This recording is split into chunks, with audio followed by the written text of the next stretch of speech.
Hello everyone, यह है general aptitude series का पार्ट 14 जिसमें हम करने वाले हैं कोडिंग एंड डिकोडिंग के क्वेश्चंस। कोडिंग एंड डिकोडिंग बहुत तरह के होते हैं, जैसे कि letter coding, letter and numerical coding, coding using position number of alphabet, symbol coding, substitution coding, artificial language coding, conditional coding. तो इस वीडियो में मैंने इस सारे तरह के कोडिंग के क्वेश्चंस लिए हैं, तो आप पूरा का पूरा देखिए, आप समझ जाएंगे कि कोडिंग होती कैसे। लेटर कोडिंग में क्या होगा, हर अल्फ़ाबेट के लिए दूसरा कोई अल्फ़ाबेट कोड किया गया होगा। लेटर एंड न्यूमेरिकल कोडिंग में क्या होगा, किसी अल्फ़ाबेट्स के लिए कोई नंबर्स असाइन कर दिए गए होंगे। Coding using position number of alphabet का मतलब होता है, जैसे हमारे अल्फ़ाबेट्स 26 अल्फ़ाबेट्स हैं ना, तो ए से लेके जेड तक ना उसे 1 2 3 नंबर दिया गया होगा, उस बेसिस पे कोडिंग होती है। सिंबल कोडिंग में आपको अल्फ़ाबेट्स के लिए या नंबर जो भी होगा उसके लिए कुछ ना कुछ सिंबल असाइन किया होगा। सब्स्टिट्यूशन कोडिंग में क्या होगा, कुछ इस तरह से, जैसे अगर हम पेन को बुक बोलेंगे, बुक को अगर कुछ और बोलेंगे, इस तरह से मतलब नाम बदल कर कोडिंग किया गया होगा।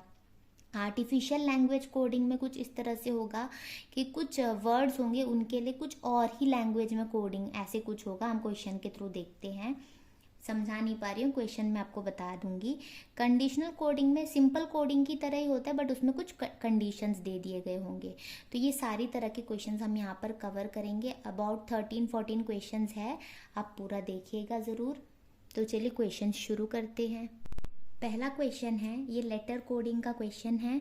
If silver is coded as, हम यहीं पर लिख लेते हैं, सिल्वर के लिए कोडिंग है ZXY BDQ and Kamal is coded as LNCNY,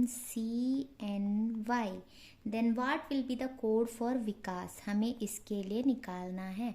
तो यहाँ पर अगर आप लेटर सीरीज आपने देखा होगा तो वहाँ जनरली अब क्या करते हैं, इस अल्फ़ाबेट से इस अल्फ़ाबेट का हम देखते हैं डिफरेंस कितना का आ रहा है। अगर आप वैसे निकालने जाओगे तो सबका आपको अलग ही आएगा। जैसे आप देखेंगे XYZ, तो उस हिसाब से अगर देखा जाता तो यहाँ पर भी वैसा ही कुछ कॉन्सेप्ट होना चाहिए था, बट ऐसा नहीं है। तो ऐसे क्वेश्चन में आप देखिए, विकास जो पूरा अल्फ़ाबेट है, V इसमें है, I भी यहाँ पर दिख रहा है, K दिख रहा है, A दिख रहा है, S दिख रहा है। तो यहाँ पे आपको सिंपली क्या करना है, V के करस्पॉन्डिंग आप देख सकते हैं B, तो V के करस्पॉन्डिंग B, तो B से शुरू होने वाले दो ही ऑप्शन है, तो ऑप्शन B और D आप कैंसिल कर सकते हैं। अगला है I के करस्पॉन्डिंग आपको दिखेगा X, तो अगला X जो कि दोनों ऑप्शन में है। अगला है K के करस्पॉन्डिंग है L, तो तीसरा L होगा, यानी ऑप्शन C हमारा यहाँ पर करेक्ट होगा। उसके बाद अगला क्या है हमारा A के करस्पॉन्डिंग है N, देख सकते हैं आप, एंड S के करस्पॉन्डिंग है Z, तो आपका आंसर है BXLNZ जो कि है ऑप्शन C। अगला क्वेश्चन है, if in a certain code language man is coded as NBO, which of the following will be the code for sky. तो अब यहाँ पर क्या दिया गया है, मैन के लिए कोडिंग है NBO और हमें निकालना है स्काई के लिए। जैसा पिछला क्वेश्चन था उसमें हमें सारे अल्फ़ाबेट का कोड पता था, बट यहाँ पे जैसे स्काई है, यहाँ पे ऐसा कोई अल्फ़ाबेट नहीं है, तो हमें यहाँ पर यही देखना होगा। आपने समझ भी लिया होगा, M के बाद N आता है, A के बाद B आता है, N के बाद O आता है, तो वैसे ही आपको यहाँ क्या देखना होगा, S के बाद T, K के बाद L एंड Y के बाद Z, यानी कि इसके लिए कोड हो जाएगा TLZ जो है ऑप्शन A। तो ऐसे होते हैं, ये भी लेटर कोडिंग का क्वेश्चन था। अब अगला क्वेश्चन देखते हैं। नेक्स्ट क्वेश्चन है, if Mohan is represented by the code, Mohan के लिए क्या कोड दिया गया है, KMFYL,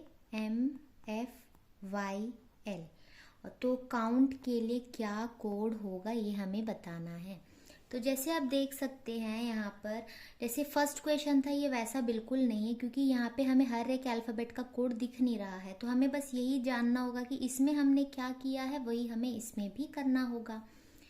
तो जैसे हम देखेंगे K के बाद M आता है, तो आपको पता है K के बाद L आता है, फिर M आता है, यानी बीच में एक अल्फ़ाबेट है।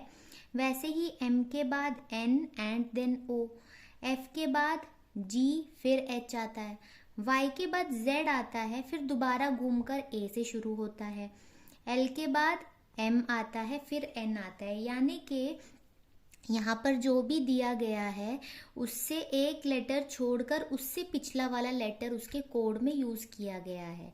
तो वैसे ही हमें भी क्या करना है, C से पहले वाले 2 अक्षर यानी A यहाँ पर आएगा, क्योंकि A के बाद B एंड देन C इसी तरह होता है। तो यहाँ पर आप क्या लेंगे, M, क्योंकि M के बाद N एंड O। अब यहाँ पर आएगा S, क्योंकि S के बाद T एंड U। और यहाँ पर आएगा L, क्योंकि L के बाद M, N। T से पहले आता है S, तो यहाँ पे R, तो R S T। तो आपने समझ लिया होगा, बैकवर्ड काउंटिंग ना करके मैंने इस तरह से काउंट किया है, क्योंकि यहाँ पर हमें पता है जो भी कोड यूज़ हुआ है उसके 2 अल्फ़ाबेट बाद वाला अल्फ़ाबेट यहाँ पर दिया है। तो वही चीज़ हम यूज़ करेंगे यहाँ पर। तो हमें मिला AMSLR, जो कि है ऑप्शन A। नेक्स्ट क्वेश्चन देखिए, if in a certain code language might is written as GHMTI। तो हमें दिया है माइट और इसके लिए कोड है GHMTI। तो आप यहाँ पर देख सकते हैं, नीचे भी देखिए MIGHT, यही सारे अल्फ़ाबेट्स का यूज़ किया, बट यहाँ पे जंबल कर दिया गया है। तो वही सेम चीज़ हमें अर्थ के लिए भी करना है, क्योंकि ये भी एक 5 लेटर्स वाला वर्ड है और ये भी 5 लेटर्स वाला वर्ड है। तो हम यहाँ पर क्या देखेंगे, जैसे इसका फर्स्ट अल्फ़ाबेट जो है वो 3rd बन गया, तो यहाँ का फर्स्ट अल्फ़ाबेट भी 3rd बन जाएगा इस तरह से। इसका जो सेकंड अल्फ़ाबेट था वो लास्ट हो गया, तो इसका सेकंड अल्फ़ाबेट E जो है यहाँ का लास्ट अल्फ़ाबेट होगा। इसका जो 3rd अल्फ़ाबेट है वो फर्स्ट बना, तो इसका 3rd अल्फ़ाबेट भी फर्स्ट बनेगा। इसका 4th अल्फ़ाबेट सेकंड बना, तो 4th अल्फ़ाबेट यहाँ सेकंड हो जाएगा। एंड जो यहाँ का लास्ट अल्फ़ाबेट था वो सेकंड लास्ट हुआ, तो यहाँ का लास्ट अल्फ़ाबेट यहाँ पर आएगा। अब आप देखिए RTEHA, जो कि है ऑप्शन A। ये भी एक बहुत पहले वाले से डिफरेंट क्वेश्चन था और बहुत आसान सा क्वेश्चन था। तो आपने देखा कि लेटर कोडिंग में क्या होता है, या तो हर एक अल्फ़ाबेट के लिए एक एक अल्फ़ाबेट की कोडिंग दी गई होती है, या फिर ऐसे होता है कि मतलब इस कोडिंग में कितने गैप के बाद अगला दिया हुआ है वो चेक करना होता है, या फिर हम इस तरह से जंबल करके दिया होता है तो हम उसे उसी तरह से इसके लिए भी अप्लाई करके देखते हैं। तो ये सारे तरह के क्वेश्चंस होते हैं। नेक्स्ट क्वेश्चन, ये भी लेटर कोडिंग का ही क्वेश्चन है। In a certain code Ghalib is represented by HBMJC। तो ये लिख लेते हैं, GALIB के लिए कोड है HBMJC। तो आपको बताना है टाइगर का कोड क्या होगा। तो आप यहाँ पर देखिए, G के बाद H आता है, A के बाद B आता है, L के बाद M, I के बाद J, B के बाद C। तो सिमिलरली T के बाद U आता है और U से शुरू होने वाले 2 ऑप्शन है, तो C और D कैंसिल। I के बाद आता है J, तो ये ऑप्शन A ही इसका करेक्ट होगा। फिर भी चेक कर लीजिए, G के बाद H, E के बाद F, R के बाद S, तो UJHFS इसका आंसर होगा। Next question, in a given code, ये जो है मैंने बताया था जैसे आपको लेटर एंड न्यूमेरिकल कोडिंग, वो है लेटर एंड नंबर साथ में।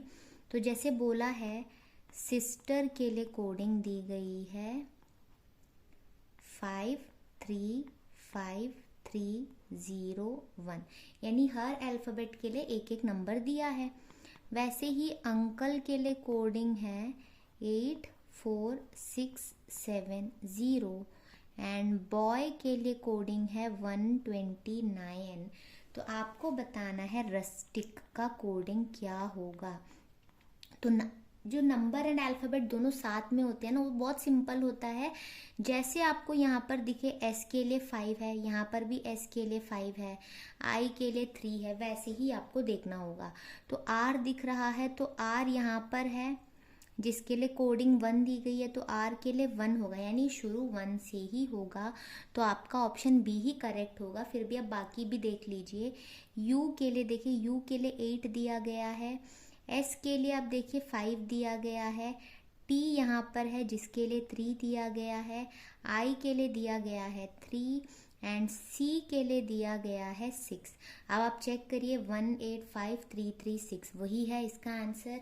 अगला क्वेश्चन है, इसमें दिया गया है रीज़न के लिए जो कोड है वो है 621754। ट्रुथ के लिए कोड है 86983।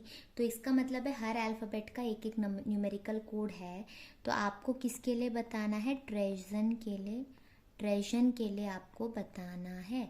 तो आप जैसे देखेंगे टी के लिए आपको दिख रहा है 8, जैसे यहाँ पे भी टी के लिए 8 है, यहाँ पर भी 8 है, तो यहाँ पे 8 ही आना चाहिए। तो उसमें 8 से शुरू होने वाला एक ही ऑप्शन है, तो यही करेक्ट होगा। फिर भी आप बाकी अल्फ़ाबेट्स के लिए चेक करिए। आर के लिए आपको दिख रहा है 6, यहाँ पर भी 6। ई के लिए है 2, ए के लिए है 1, एस के करस्पॉन्डिंग 7 है, ओ के लिए है 5, एन के लिए है 4।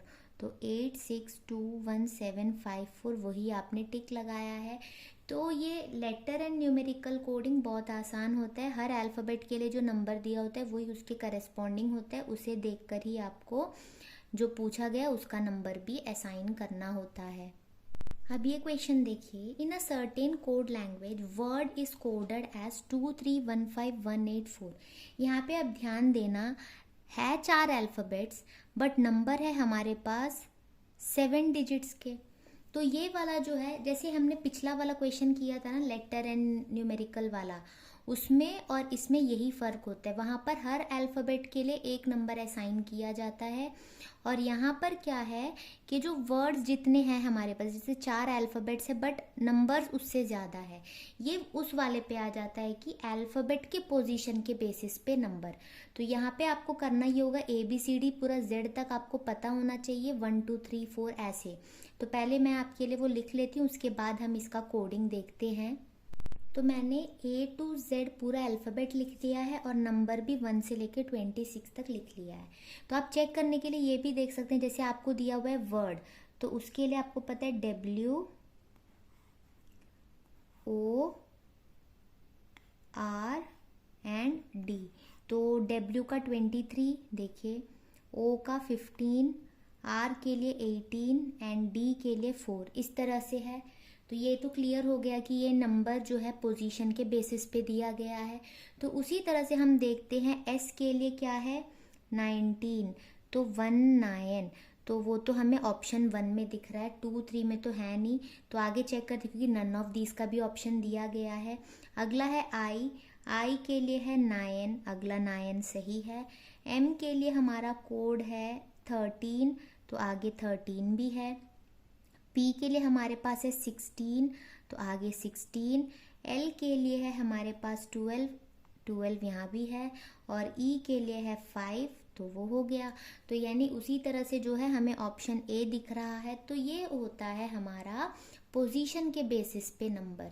ये भी बहुत इंपॉर्टेंट है। आपको पता कैसे चलेगा? जितना अल्फ़ाबेट है अगर उससे ज़्यादा नंबर्स आपको दिखे तो आप समझ जाना कि ये जो नंबर्स हैं वो पोजीशन के बेसिस में दिए गए होंगे। तो आप जल्दी से अपने रफ पेपर में A से लेके Z तक लिख के उसे 1 से लेके 26 तक मार्क कर लीजिए, तो आपको इसका आंसर मिल जाएगा। अब इसमें देखिए HPU के लिए कोड है 9, JNU के लिए भी 9 है, तो DU के लिए क्या होगा? ये कुछ अलग सा लग रहा है ना, क्योंकि यहाँ पे 3 अल्फ़ाबेट है लेकिन नंबर सिर्फ 1 है। तो हम कैसे इसका कोडिंग करेंगे? तो यहाँ पर भी ना आप क्या करिए, पोजीशन के बेसिस में उनका नंबर देखिए, उससे आपको यहाँ पे आंसर मिल जाएगा। तो पहले मैं आपके लिए यहाँ पे अल्फ़ाबेट्स पूरा लिख लेती हूँ नंबर के साथ, फिर हम इस क्वेश्चन को देखते हैं। तो मैंने सारे अल्फ़ाबेट्स फिर से लिखे हैं। अब जैसे पहला आपका है HPU, तो आप एक काम करिए, H के करस्पॉन्डिंग 8 है, P के करस्पॉन्डिंग 16 है एंड U के करस्पॉन्डिंग 21 है। आप एक काम करिए, तीनों को ऐड करके देखिए। अगर आप इन्हें ऐड करेंगे तो 15 1 कैरी 45 आपको यहाँ पर मिलेगा, बट यहाँ पे दिया हुआ है 9। ठीक है, हम उस कंक्लूजन में पहुँचेंगे ज़रूर। अगला है JNU, तो J के लिए आपको दिया है 10, N के लिए कोड है 14 एंड U के लिए कोड है 21। अगर आप इसे ऐड करेंगे तो आपको फिर से मिलेगा यहाँ पर 45। यहाँ पर भी 45 ही आ रहा है। तो आप देखिए 45 दोनों में आ रहा है, तो सिमिलर आना ही चाहिए था क्योंकि दोनों के लिए कोड भी तो 9 दिया गया है। तो 45 में आप ऐसा क्या करेंगे कि आपको 9 मिले? आपको पता है 45 डिवाइडेड बाय 5 9 होता है, तो यहाँ पर भी 45 डिवाइडेड बाय 5 9 होता है। तो आप समझ गए कि यहाँ पे करना क्या है। जो भी अल्फ़ाबेट है उनके पोजीशन के अकॉर्डिंग जो नंबर है उन्हें आपने ऐड किया और उसे फिर आपने 5 से डिवाइड किया। तो आपको किसके लिए निकालना है? डी यू के लिए। तो डी के लिए जो आपका नंबर है वो 4 है और यू के लिए 21 है, तो आप दोनों को ऐड करेंगे तो 25 आएगा।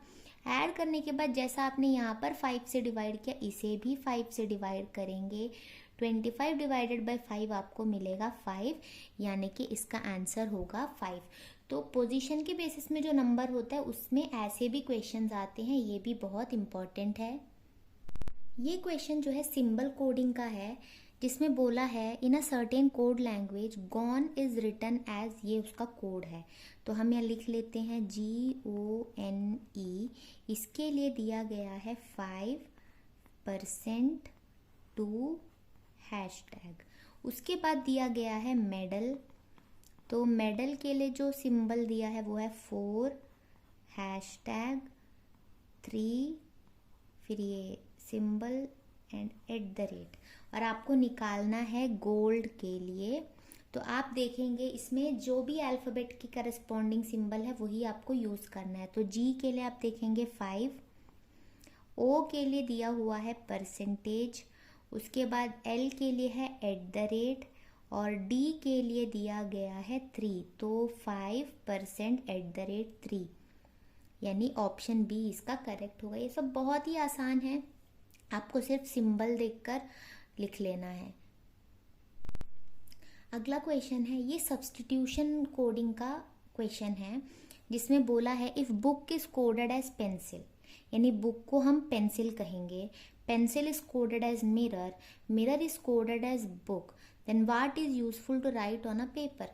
सबसे पहली बात तो ये कि बुक, पेंसिल एंड मिरर हमारे पास दिया हुआ है, पेन के बारे में कोई जिक्र नहीं है, तो हम इसे कैंसिल ऐसे ही कर देंगे। अब जैसे पूछा जाएगा then what is useful to write on a paper, और हमारा दिमाग सीधे जाएगा पेपर में तो हम पेंसिल से लिखेंगे, तो यहाँ पर हो गया आपका आंसर गलत। तो फिर कोडिंग की क्या बात हुई यहाँ पर, है ना। आपको पता है पेपर में लिखने के लिए हमें चाहिए होती है पेंसिल, बट पेंसिल का कोड क्या है वो भी हमें जानना है। Pencil is coded as mirror, तो हमें पता है पेपर में लिखने के लिए चाहिए पेंसिल, बट क्योंकि पेंसिल को हमने कोड कर रखा है मिरर की तरह, तो यहाँ पर हम पेंसिल का जो कोड है मिरर उसका यूज़ करेंगे, क्योंकि यहाँ पे बोला गया है pencil is coded as mirror. तो जो आंसर आपका पेंसिल होगा उसे आपको मिरर बोलना होगा। अगर आपका आंसर बुक होता तो आप टिक लगाते पेंसिल पर, अगर आपका आंसर मिरर होता तो आप टिक लगाते बुक पर।